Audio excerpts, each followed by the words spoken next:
Rendez-vous santé de l'HFR. Le podcast de l'hôpital fribourgeois. Bienvenue dans ce podcast dédié aux soins des pieds diabétiques. Cet enregistrement a lieu dans le contexte d'une table ronde au centre de santé du Sud fribourgeois site de Ria, le 10 octobre 2024. Au centre de santé de Ria, des équipes pluridisciplinaires prennent en charge les maladies chroniques de la population du Sud fribourgeois. Le diabète a plusieurs incidences sur la santé des malades, dont le syndrome du pied diabétique. Cette complication sérieuse peut mener à l'amputation si elle n'est pas correctement prise en charge. Cette maladie affecte les nerfs, entraînant une diminution de sensibilité. Au niveau des pieds, elle empêche la perception des petites blessures ou anomalies qui finissent par s'aggraver et s'infecter. Le contrôle régulier, les soins et le chaussage adapté permettent de garder des pieds en bonne santé. Dans cette deuxième partie, vous entendrez Stéphane Lotz, maître bottier orthopédiste à Orthoconcept, parler du chaussage préventif et de la décharge lors des plaies. Bonsoir, donc moi je suis maître bottier orthopédiste chez Orthoconcept. Je suis également membre de la direction d'Orthoconcept. Je vais vous parler d'un thème qui pose beaucoup de questions, beaucoup d'interrogations. En tout cas, c'est les différents types de chaussures pour les pieds diabétiques. Pourquoi et qu'est-ce qu'on peut proposer ? Voilà, on va parler un peu du réseau, de la classification pour la prise en charge du pied diabétique, les différents moyens auxiliaires, les modalités de prise en charge et un petit mot sur les dernières avancées technologiques au niveau de notre métier. Ce qu'on a déjà vu avant, en fait, ce qui est très important pour la prise en charge du pied à risque, c'est le réseau et c'est l'approche pluridisciplinaire. Je crois que ça, c'est un maître mot. C'est pour moi une évidence. Depuis 2003, je baigne un peu dans ces consultations pluridisciplinaires et on voit que les choses avancent beaucoup plus vite avec cette approche-là. Je pense que chacun à notre niveau, on a nos connaissances et nos spécialités. Et voilà, on voit bien autour du patient toutes les personnes qui peuvent être impliquées, médecins, infirmières, podologues, les bottiers orthopédistes, les techniciens orthopédistes aussi des fois, l'entourage, les proches aidants. Tout ça parce qu'il y a une communication entre tous les thérapeutes et puis le patient, il se sent vraiment pris dans un réseau et écouté et il y a de la communication entre tous les intervenants. Ça, c'est un petit peu depuis les consultations Orthoconcept, on est consultation de pied à risque pluridisciplinaire où on est présent déjà. Depuis 2003, au début, c'était principalement au CHUV et ça s'est développé maintenant un petit peu dans tous les hôpitaux. On est content de commencer cette aventure aussi à Fribourg. Et pourquoi les chaussures pour les pieds diabétiques ? On a différentes spécificités, mais je reviendrai dessus après. Donc, avant tout, maintenant, ce qu'on cherche à faire, c'est de la prévention. Je dirais que trop longtemps dans notre métier, on a vu arriver des patients dans les consultations avec des plaies, avec des infections, où on frôlait l'amputation, ou des fois même on n'avait pas trop le choix en fait de passer par cette étape-là. Et il y a eu un gros travail là-dessus. Donc, ce qu'on aime avant tout, c'est aussi pouvoir déceler les pieds à risque et pouvoir équiper les patients avant qu'il y ait des problèmes. On évite quand même beaucoup de choses avec un équipement correct de chaussures, de supports. Différents types de chaussures existent, on va voir. Sécurité, équilibre, sensibilisation, aussi en complément d'un traitement médical quand il y a déjà eu des lésions ou des séquelles déjà de blessures. Ça, c'est quelque chose qu'on voit souvent associé au diabète, parce que quand on dit un diabète, c'est très vague, mais souvent, il y a aussi associé à ça une perte de sensibilité. Et du coup, tout le monde est super bien dans ses chaussures, mais quand on va un peu plus loin et qu'on analyse un petit peu, on se rend bien compte qu'il y a un problème quand même. Et quand la chaussure est trop petite ou trop serrée, c'est là où on a vraiment un risque de plaie. Et qui dit plaie dit souvent une cicatrisation difficile et un risque d'infection et des complications qui vont derrière. Donc la prise en charge du patient diabétique, on a maintenant justement cette classification qui est très utilisée et qui nous rend service aussi, de pouvoir dire que le pied diabétique est dans un risque faible, augmenté, élevé ou très élevé. En fonction de la classification, on va pouvoir dire qu'il faut équiper le patient de telle ou telle manière et aussi amener des consultations aussi spécifiques. Pour un risque faible, donc là, on peut avoir un diabète, mais une sensibilité normale. On préconise un examen une fois par année, en tout cas, que ce soit chez le médecin traitant, infirmier, podologue ou bottier orthopédiste, enfin voilà, les personnes chez qui le patient se rend. Il n'y a pas de recommandations spécifiques pour des consultations spécialisé dans l'approche pluridisciplinaire. On a un pied qui est relativement sain, simplement, il y a quand même une notion de diabète qui est là, donc on va partir après sur des chaussures plus confort, quelque chose où on n'a quand même pas de risque de lésion, mais sans forcément avoir toutes les spécificités dans la chaussure qu'on aurait sur un pied à risque élevé ou augmenté. À risque augmenté, on a déjà une sensibilité qui est diminuée. Donc là, en tout cas, un contrôle 2 fois par année. Les soins chez un podologue sont clairement très conseillés. À partir du moment où on a cette notion de perte de sensibilité, vraiment, c'est quelque chose où il faut faire attention parce qu'on ne sent pas vraiment les choses. Et on conseille vraiment aux patients, justement, de ne pas faire leurs soins à la maison, de se couper les ongles ou de poncer les pieds, parce qu'on a trop vu après de conséquences fâcheuses, j'ai envie de dire. Et d'autant plus que maintenant, une prise en charge est possible chez les podologues. Et ça, c'est assez nouveau depuis une année, un peu plus, je crois. Mais en tout cas, c'était une bonne nouvelle. Et maintenant, ça permet aussi aux patients d'aller se faire soigner les pieds avec une prise en charge chez un podologue qui est certifié et qui travaille sur ordonnance après du médecin. Risque élevé, très élevé. Donc là, élevé, on a une diminution ou une absence de sensibilité. Sur le risque élevé, on a déjà eu des séquelles de plaies, des déformations spécifiques comme le pied de Charcot, ou déjà des antécédents d'ulcères ou d'amputation, ou le patient dialysé aussi. Et là, 4 fois par année, un contrôle et avec un suivi qui est régulier, indispensable, inclus dans une consultation pluridisciplinaire, pour vraiment contrôler le pied et s'assurer qu'il n'y ait plus de lésions pour les patients qui avaient déjà une lésion, ou vraiment mettre tout en œuvre pour qu'il n'y ait pas de lésion. Chaussures sur mesure, là, je vous explique après, mais en fonction vraiment de la déformation du pied, on va à ce moment-là passer plus sur une chaussure qui est 100% adaptée au pied, qui est fabriquée intégralement sur mesure. Alors, les différents types de moyens auxiliaires. Donc, on a déjà tout ce qui est support plantaire. Là, j'ai un exemple un petit peu de type de fabrication. Il existe vraiment plein de choses. Maintenant, on travaille avec du fraisage, avec du thermoformage, avec des semelles monoblocs. Enfin, il y a vraiment différentes choses qui existent au niveau de la fabrication. À savoir que les matériaux maintenant sont très évolués aussi dans les décharges ou pour les patients diabétiques.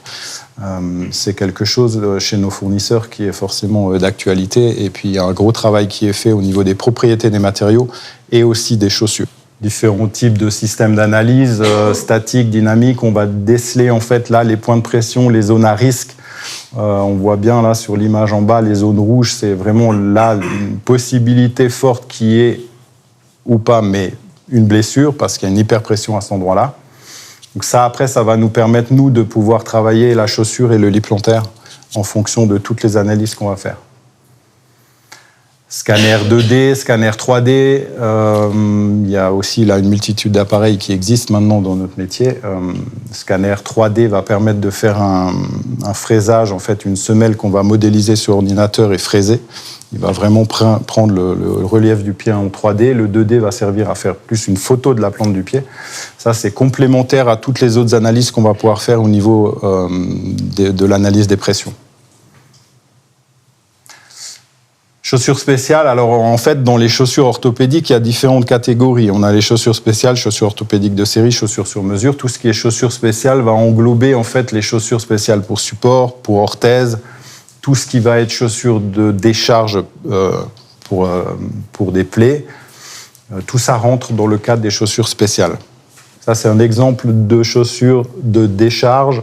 Avec maintenant, on utilise beaucoup cette semelle-là qui est composée de petites alvéoles, en fait, une forme de nid d'abeille. C'est souvent inclus dans les chaussures. Et ça nous permet, pour un patient qui vient nous voir avec une plaie déjà, ou un hyperappui, de pouvoir décharger en fait dans la zone concernée. Donc ça fait un évidement en fait dans la semelle et on va l'intégrer dans la chaussure. Donc c'est souvent quelque chose qui est utilisé de manière provisoire, qui permet aussi de faire des pansements plus conséquents en attendant nous d'intervenir pour une chaussure définitive.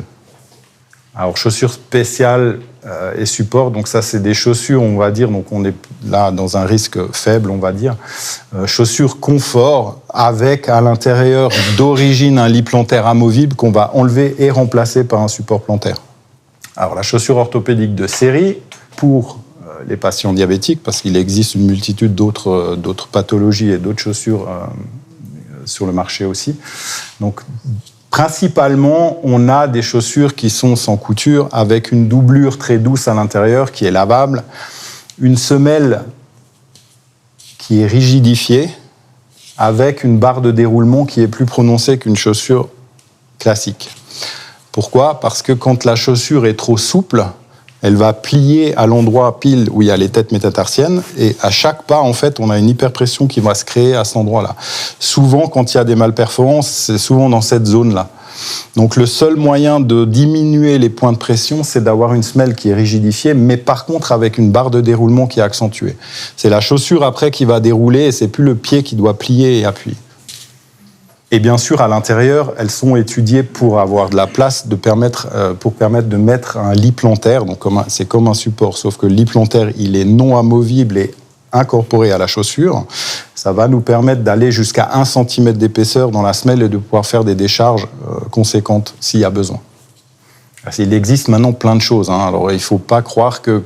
C'est clair, quand on ressort avec une ordonnance, on a une chaussure orthopédique de série, ça ne fait pas rêver, quoi. Alors c'est sûr que tout le monde se dit, oh là, mon Dieu, ça va être horrible, ça va être noir, ça va être lourd. Enfin voilà, il y a toujours cette image-là qui est là de la chaussure orthopédique, mais maintenant on est capable de faire énormément de choses.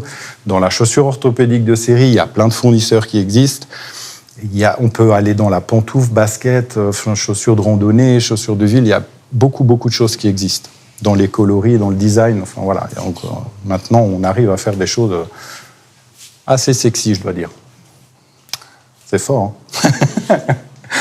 hein. Chaussures orthopédiques de série. Donc là, si dans tout ce qu'on peut acheter de manière, on va dire, chez nos fournisseurs, une chaussure, on va commander une pointure, une largeur définie, mais on n'arrive pas à modifier ou à arriver à ce qu'on veut. On peut aussi faire des chaussures orthopédiques de série sur des formes individualisées.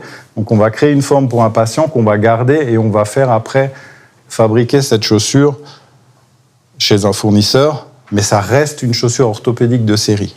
Ce n'est pas une chaussure qu'on va fabriquer nous, on s'occupe de la fabrication de la forme, et après, par contre, elle est fabriquée chez un de nos fournisseurs. Et après, nous, on va finir l'adaptation, le fond généralement, et l'intérieur de la chaussure. Mais on est toujours dans la chaussure orthopédique de série. Et si le pied est trop déformé ou on n'a pas de solution dans la chaussure orthopédique de série, à ce moment-là, on passe aux chaussures orthopédiques sur mesure. Donc là, c'est des chaussures qu'on fabrique dans les ateliers de A à Z. On fait tout, on maîtrise toutes les étapes. Donc sur une forme individualisée, et on va bien sûr inclure dans la chaussure tout ce qu'on veut au niveau technique de la chaussure. Si on veut des renforts, si on veut une semelle spéciale, on la fabrique nous, donc on peut vraiment tout intégrer de base dedans. Différentes étapes. Donc, en général, on part d'un moulage ou d'un scanner du pied. Je ferai un petit aparté d'après sur les nouvelles technologies. On crée une forme pour le patient. On fait différents essayages, un essayage plastique, un essayage cuir, si nécessaire. Et ça nous permet, nous, de pouvoir vraiment être sûr que le moulage de base correspond bien au pied et qu'il a en fait tout ce qu'on souhaite au niveau largeur, pointure, décharge.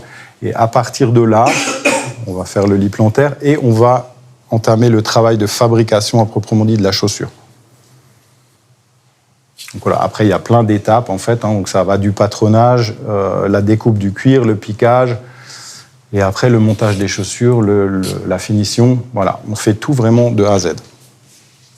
Mais là aussi, on voit que finalement, là, le patient est encore plus libre que dans les chaussures orthopédiques de série, parce qu'on a une multitude de cuirs qui existent, de toutes les couleurs, de toutes les sortes. Donc voilà, on peut faire plein de choses. Donc après, c'est le patient qui choisit ses chaussures, hein, c'est lui qui va les mettre.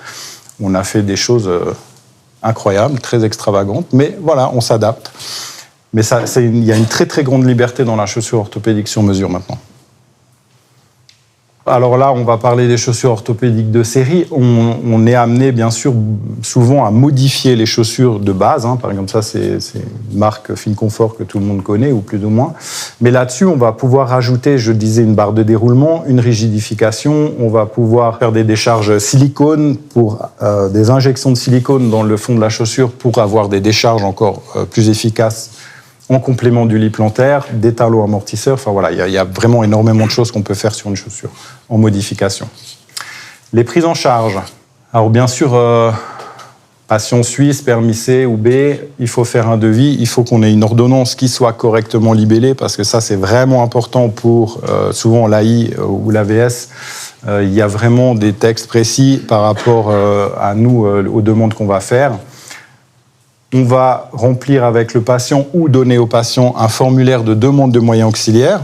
Et ensuite, on envoie tout ça à l'assurance. À partir de là, l'assurance, soit on reçoit l'accord, comme ça suffit, soit l'assurance peut demander encore un rapport médical complémentaire au médecin. Donc les prises en charge, tout ce qui va être support plantaire, c'est pas pris par l'AI ni par l'AVS. Chaussures spéciales, pareil. Chaussures orthopédiques de série avec lit plantaire incorporé, prise en charge par l'AI ou l'AVS. Chaussures orthopédiques spéciales, stabilisation, orthèse ou support, l'assurance invalidité peut entrer en matière, mais pas l'AVS. Chaussures orthopédiques sur mesure, prise en charge AI et AVS. Donc sur le tableau, on voit bien, chaussures du commerce, c'est le patient qui va payer. Alors quand je dis patient qui va payer, ça veut dire qu'il y a quand même des possibilités avec l'assurance de base sur ces moyens auxiliaires-là. Tout ce qui est chaussures orthopédiques de série ou sur mesure, c'est pris en charge par l'AI à hauteur de 2 paires par année, avec 120 francs de participation par paire de chaussures.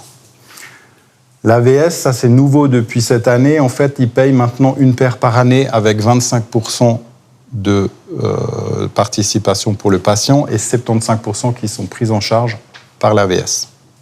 Alors bien sûr que quand on a un pied à risque et qu'on a des plaies et qu'on a un patient qui est hospitalisé, on a possibilité, on le fait, de commencer le travail et voire de livrer souvent la chaussure avant d'avoir l'accord. Maintenant, quand on fait ça, c'est qu'on sait que de toute façon, tous les feux sont ouverts. Ça veut dire qu'on a l'ordonnance d'un médecin spécialiste, on a tous les critères qui sont réunis, on a un patient diabétique, un pied à risque, des plaies, enfin voilà, il n'y a aucune raison en tout cas qu'on ait un refus là, de l'assurance. On commence le travail, le patient a besoin de sa chaussure, il doit pouvoir sortir de l'hôpital ou marcher le plus vite possible avec quelque chose. Donc là, on rentre en matière avant d'avoir l'accord. Ça peut mettre 2 mois, comme 3 mois, comme 4 mois, ça dépend des cantons. Même si c'est des lois fédérales, la réalité, c'est que chaque canton, chaque office AI en fait un peu à sa sauce, quoi. On n'a pas les mêmes prises en charge à AI que Valais, que Neuchâtel ou que Genève, en fait. C'est assez complexe. Donc juste un petit mot sur les avancées technologiques. Donc maintenant, on utilise de plus en plus, on a la chance aussi chez Orthoconcept d'avoir un département recherche et développement qui est basé à Nyon, avec toute une batterie d'imprimantes et puis des ingénieurs aussi qui sont spécialisés là-dedans. On travaille de plus en plus avec les systèmes de scanners, ce qui remplace un peu le plâtre, avec une modélisation sur ordinateur, et après, on a moyen de faire fraiser en fait des formes en bois ou de les faire imprimer. Ça évite en fait tout le travail de plâtre et de couler les formes et tout ça. Maintenant, j'ai envie de dire, on est encore dans des phases test. On travaille encore, bien sûr, énormément ou essentiellement de manière traditionnelle, mais c'est quelque chose qui est en train d'avancer très vite et voilà, on teste tout ça et je crois que dans cette première partie, en tout cas, on est déjà très avancé. Et voilà, je vais passer la parole à ma collègue Célia Vicky qui va vous parler des débats compression et puis de tout ce qui est compression médicale. Donc bonsoir, je m'appelle Célia Vicky, je suis spécialiste en compression médicale et je suis là ce soir pour vous faire un bref résumé des dispositifs de compression médicaux qu'on peut retrouver dans la prise en charge du pied à risque. Alors, les blessures, les ulcérations, les infections peuvent rapidement devenir graves et entraîner des conséquences sérieuses. C'est là que la compression médicale va rentrer en jeu. La compression médicale, elle consiste à appliquer une pression contrôlée sur les membres inférieurs, ce qui va favoriser la circulation sanguine, la réduction des œdèmes et la prévention des complications. En soutenant le retour veineux, la compression contribue à améliorer l'apport en nutriments et en oxygène aux tissus, aidant du coup à la cicatrisation et à la prévention des ulcères. Donc il existe différents dispositifs de compression. On va retrouver les bas de compression à confection circulaire, à confection rectiligne, des systèmes de compression médicalement ajustables et des bandes d'extension. Alors, les bas circulaires sont dotés d'une grande extensibilité et sont confectionnés de série ou sur mesure en fonction de si la morphologie va le nécessiter. Donc on les retrouve pour le membre inférieur en 3 hauteurs, donc sous le genou, les bas cuisses, les collants. Le tricoté à plat, donc ils sont dotés d'une extensibilité réduite. Leur confection va permettre une adaptation lors de la variation de volume ou de la présence de plis cutanés. Ils ont également une adaptation personnalisable grâce à leurs nombreuses options. Pour les systèmes de compression médicalement ajustables ainsi que pour les bandes d'extension, ils vont être privilégiés principalement lors de phases de réduction et pendant le traitement des plaies. Donc, par rapport aux indications, on retrouvera pour la confection circulaire, principalement donc pour les insuffisances veineuses chroniques au stade avancé, donc du coup de C3 à C6 selon la classification CEAEP. Pour la confection rectiligne, généralement, donc on retrouvera par rapport aux insuffisances veineuses chroniques au stade C5 et C6 lorsque la forme ou le volume de la jambe le nécessitera. Alors, dernièrement, on a eu une avancée sur la prise en charge des bas de compression. Donc, depuis le 1er juillet 2024, on retrouve dans la LIMA, donc la liste des prestations remboursées par l'assurance maladie, les bas de confection circulaire pour les patients diabétiques et ces fameux systèmes de compression médicalement ajustables. Pour leur prise en charge, alors pour la confection circulaire, donc en tout cas de base, toutes les classes de compression sauf la classe 1 étaient prises en charge par l'assurance maladie. Donc on retrouvait 2 paires par année pour la série et pour le sur-mesure, et ça c'est non négociable. Pour le tricoté à plat, donc pour la confection rectiligne, c'est une prise en charge illimitée à 90% en fonction de la franchise et de la quote-part par l'assurance de base.